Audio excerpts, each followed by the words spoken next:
Hello and welcome back. Today we're talking about how to enjoy life more.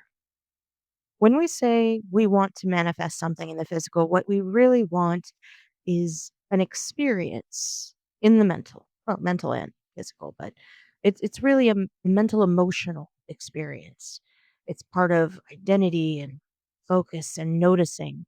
It's a state that we want to reach, and we think that having the fantasy in reality will make us feel more enjoyment than we do right now, or closer to an ideal we have in our mind, this model we have of what would be so perfect.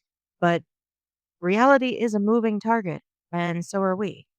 We're not going to stop when we get to a certain place. We're going to keep going, or we're going to move around within that space or within that state. So our destination is not a state, it's really an experience.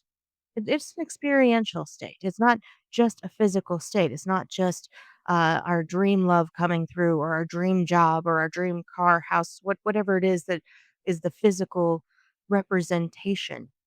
So, what we have are mental stories, and that's insight number one: mental stories. Your thoughts are story options in your mind when you're having these ideas of what you want.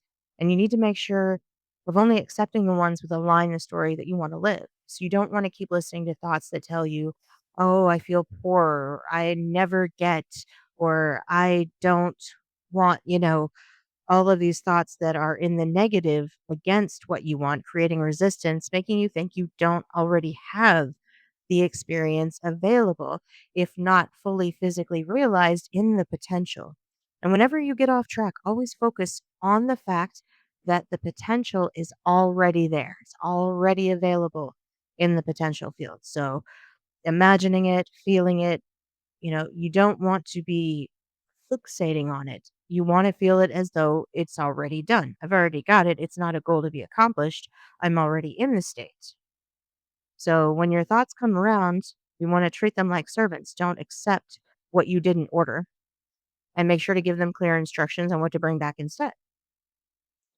And what you think on a regular basis affects your behavior, what kind of feedback you get from the world. So you want to train your thoughts to reflect the state you want to embody most of the time. And everything else comes through the story. And then you just focus on observing the story more than trying to change it, or take action, or what should I do? What should I be? What is happening? What is being right now? Not what should I be, but what am I being right now? What am I seeing right now? What am I observing right now? And don't do anything about it, because just the act of observing reorganizes all of your system and story, and it takes time for it to filter through and be interpreted and be readjusted. That is the action. That's what's happening when you observe and it reorders itself. There's so much of your system that you don't see. So, insight number two: context and contrast. You don't want the perfect life, the ideal life. There's nothing like that. That's not a real thing. Nobody has them. It's not real. And nobody has a static life either. Everything's always moving. There's always some new event, some new bend in the story. What you want is a coherent life, something that makes sense, is fluid, it feels aligned inside and outside. That's what comfort is. It's having both your inner and outer world feeling aligned and, in agreement with one another.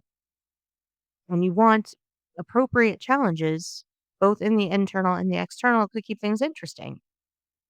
And we do hate things that make us feel sad and angry. We hate them. We're like, "Ugh."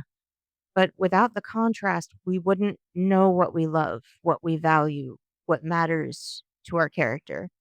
That pain adds context to the story and inspires action. So, insight number three: how to respond to reality, responding to your reality. Mindfulness and observation is the key to getting the most out of your reality. You can't experience what you don't notice, and your mind is very selective about what you notice. As often as possible, you need to pause and just notice: what am I noticing? What am I paying attention to? What am I aware of right now? And what might there be more of that I want to see? And if you get into the habit of this kind of paying attention, It's just observational. Okay, what is and what might be available? What might be possible? And it starts to expand your awareness. Your perceptions gets used to looking for novelty, and it builds with repetition, and it builds in intensity and in detail. So whatever you intentionally notice builds on itself, and you will increasingly notice that thing in your reality. And you want to balance your physical and mental activities so that both get some time and have a few different, things that you do on a regular basis, some hobbies or activities, work, whatever it is that uplifts you and activates different parts of your being. Because boredom is like the nervous system saying, "Hey, we got to do something. I want to do something new," or what we're doing right now isn't stimulating some part of me. Some part of me needs something. That's boredom. So here's a bonus insight: gratitude and acceptance. The more you pay attention to the things that you're thankful for, the more you'll notice those things. So try to not pay attention to what you don't want and focus in more of what you do want. You see something you don't want, look into it and say, "Okay, what's something I do want that might come out of this?" And open up to potential and possibility. And sometimes there's just freedom and futility, and being resolved resolution reduces resistance. So, you know, make sure that you're paying attention to what you're noticing the most and try to check in with yourself all the time. Thank you for listening. Please like, subscribe, and sign up for the Method Muse newsletter in the description below.